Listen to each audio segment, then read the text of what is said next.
안녕하십니까. 문근식의 태스크포스 문근식입니다. 한화시스템이 독자적으로 개발한 소형 사 위성은 어떤 악천후에서도 고해상도로 지구 관측이 가능하다고 하는데요. 앞으로 재난 감시, 환경 모니터링 등 다양한 분야에 활용될 전망이라고 합니다. 박상섭 위성시스템 5팀장 모시고 자세한 얘기 나눠보도록 하겠습니다.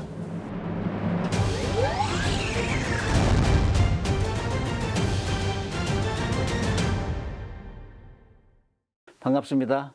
먼저 자기소개 한번 해주시겠습니까? 예, 안녕하십니까. 하나시스템 우주사업부 위성시스템 5팀 박상섭입니다. 저희 팀은 주로 소형 사 위성 체계 종합과 본체를 개발하고 있으며 약 50명원의 구성원 젊은 연구원들 구성을 바탕으로 열심히 개발을 수행하고 있습니다.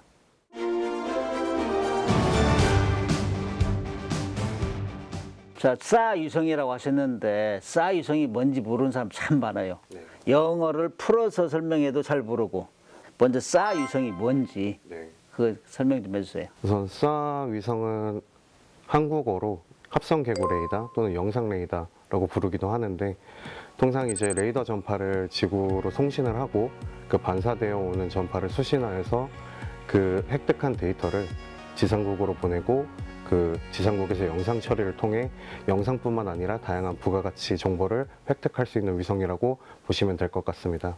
그래서 통상 광학 위성의 경우에는 이제 구름이 끼거나 악천후 같은 환경에서 지구를 관측할 수가 없지만 사 위성 같은 경우에는 레이더 전파를 사용하기 때문에 어떠한 악천후 환경 조건에서도 원활한 촬영을 할 수 있다라고 보시면 될 것 같습니다. 합성 개구 레이더 그런데 이 신세틱 뭐죠? 신세틱 어퍼처 레이더입니다.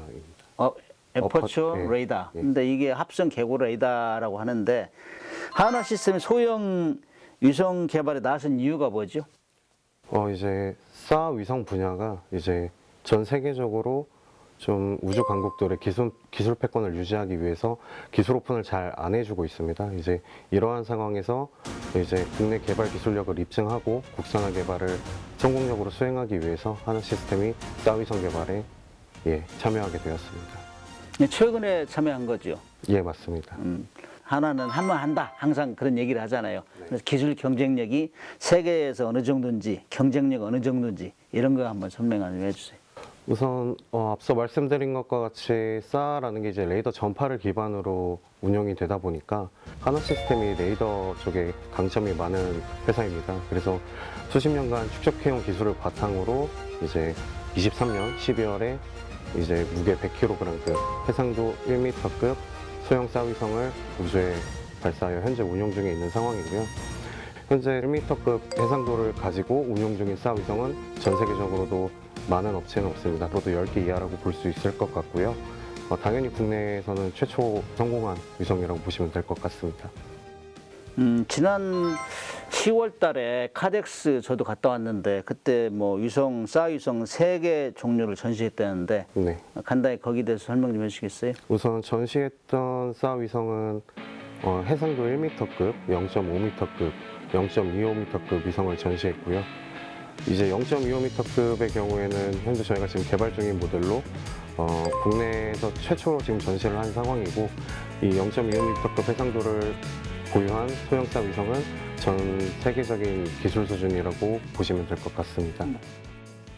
25cm 그러니까 그 정도의 해상도를 자랑하고 있다 이렇게 얘기했는데 시청자분들은 그게 어느 정도인지 몰라. 예를 들면 야구공을 식별한다든지 뭐 차량 번호판을 식별하는 이런 수준이 어느 정도인지 그 비교해가지고 한번 설명해 주세요. 이제 저희가 영상을 봤을 때 영상은 이제 픽셀들의 조합으로 이루어지는데 이 한 픽셀에 구분할 수 있는 해상도 범위가 25cm. 예를 들면 생수통이 2리터 같은 경우에는 이제 생수통이 25cm 정도 될 텐데 이 정도의 크기의 물체는 식별이 가능하다라고 보시면 될 것 같고 이보다 작은 500ml 정도의 생수통은 식별까지는 안 되고 탐지만 되는 이런 정도의 기술 수준으로 보시면 될 것 같습니다.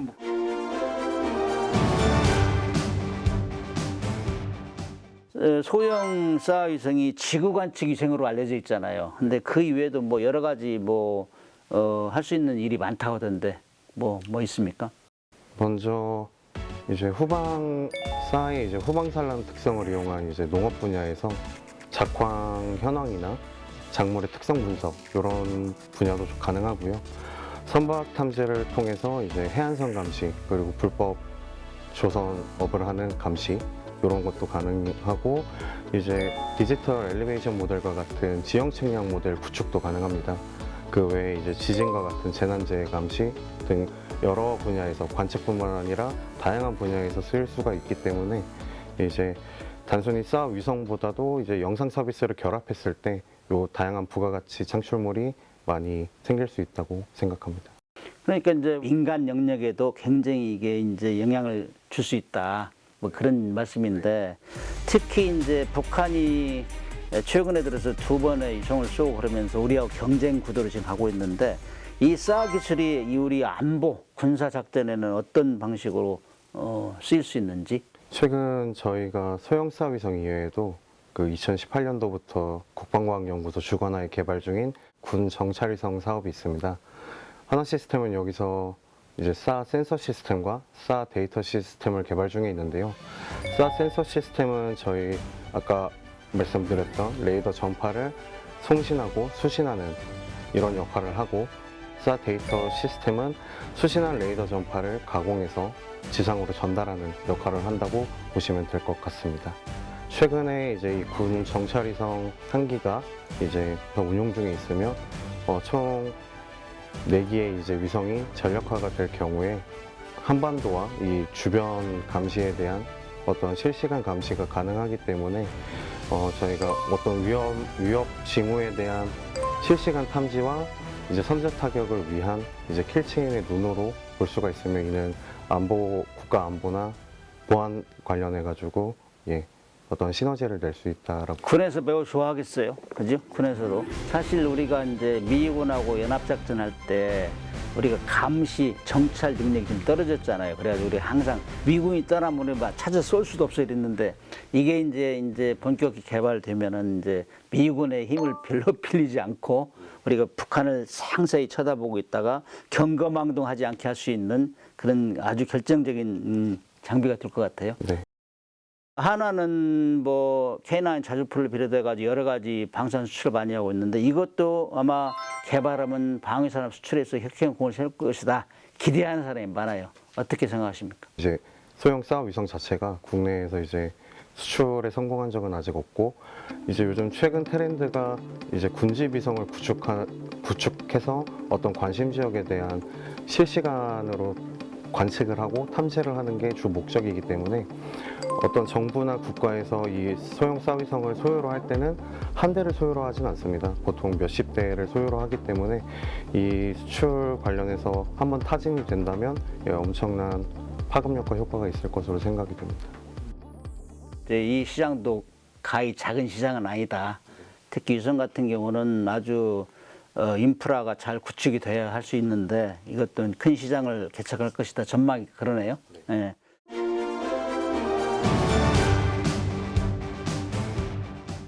이게 이제 이렇게까지 올 정도는 굉장히 어려움이 많았을 건데 국제적으로 인증하고 세계적으로 협력하고 뭐 이런 것들이 좀 복잡하나요? 인증받고 하는 것들이? 인증이나 표준 같은 경우에는 이미 해외에서 잘 정립이 되어 있습니다. 뭐 예를 들면 유럽 우주국 이사의 ECSS라던가 통신 쪽에서의 이제 국제전기연합 ITU 그리고 데이터 프로토콜 관련해서 CCSDS 이러한 표준들이 잘 잡혀 있는 상황이기 때문에 이제 그런 분야보다는 저희가 이제 소부장이라 불리는 이제 소재, 부품, 장비 쪽에 좀 역량 강화가 지금 절실하다고 보고 있는 상황이고 아무래도 이제 위성이 우주 환경에 노출이 되고 직접적으로 방사선에 영향을 받기 때문에 이 방사선 역할을 극복하기 위해서는 내방사가 된 부품 소재 또는 방사선을 검증하기 위해서 별도의 이제 방사선 시험을 거쳐야 합니다. 근데 이러한 내방사 적용된 부품 소재들을 국내에선 좀 찾기가 힘들고 방사선 시험 장소도 국내에 이제 몇 군데 없습니다. 제가 알기로는 한 군데에 있고요. 쉽게 접할 수가 없기 때문에 이런 소부장이나 시험 장비 쪽에 조금 어떤 역량 강화가 필요하지 않을까 생각이 됩니다. 하나만의 기술 업그레이드, 특장점을 가지고 개발해야 되겠다. 이렇게 해서 이런 어떤 최종 엔드 스테이트 목표 최종 목표가 어딘가 이런 것들은 뭐가 있습니까? 우선 하나 시스템 자체적으로 위성을 이제 개발하고 제조하고 운용하는 것뿐만 아니라 이제 데이터 서비스 시장까지 활용을 해서 이제 우주 산업 전반에 걸쳐서 엔드투엔드 솔루션을 구축하는데 그 목표가 있습니다. 엔드투엔드를 좀 정확히 얘기해 주세요. 위성이 개발이 되고 이 위성이 발사체에 탑재가 되고 발사체에서 분리된 이후 위성이 궤도 운용을 하면서 영상 촬영을 하지 않습니까? 이 지금 말씀드린 과정을 엔드투엔드라고 말씀을 드린 거고요. 발사체 개발은 저희가 수행하진 않지만 이제 하나 에어로스페이스에서 또 개발을 하고 있고 이런 발사체를 제외한 발사 서비스까지 위성 개발부터 데이터 활용 확보까지 이 전반을 엔드투엔드 솔루션이라고 말씀드렸습니다. 근데 이게 이제 한화 시스템이 개발한 거에도 국제적으로 뭐 안보적으로 기술 협력 이런 것들을 또 해야 된다면서요. 그럼 서로 기여도 하고 정보도 교환하고 이런 것들이 뭐가 있죠? 우선 전 세계적으로 좀 이제 선진 업체라고 볼 수 있는 업체들이 핀란드의 ISI, 미국의 카펠라 스페이스, 엄브라 등이 있는데 이 해당 업체들과 현재 하나 시스템이 기술 협력을 지속적으로 추진 중에 있습니다. 그래서 이 최신 기술을 적용한 소형사 위성의 업그레이드나 이제 사 데이터 공유 등을 통해서 국제 이제 대테러나 전쟁 감시 등의 안보 목적으로 활용이 가능할 것 같습니다. 오늘 귀중한 시간 내주셔서 감사합니다. 사실 우리가 한미 동맹 70년 동안 하면서 미국에 굉장히 의존했어요. 특히 감시 정찰 분야는 그게 이제 핵심이 사위성 같은 건데 이 고난도 기술을 개발을 고생하셨고 앞으로 안보 국방에도 기여하고 한화가 개발해서 또 많이 판매를 하면서 국민들도 즐겁게 해주시기를 바랍니다. 감사합니다. 네, 감사합니다.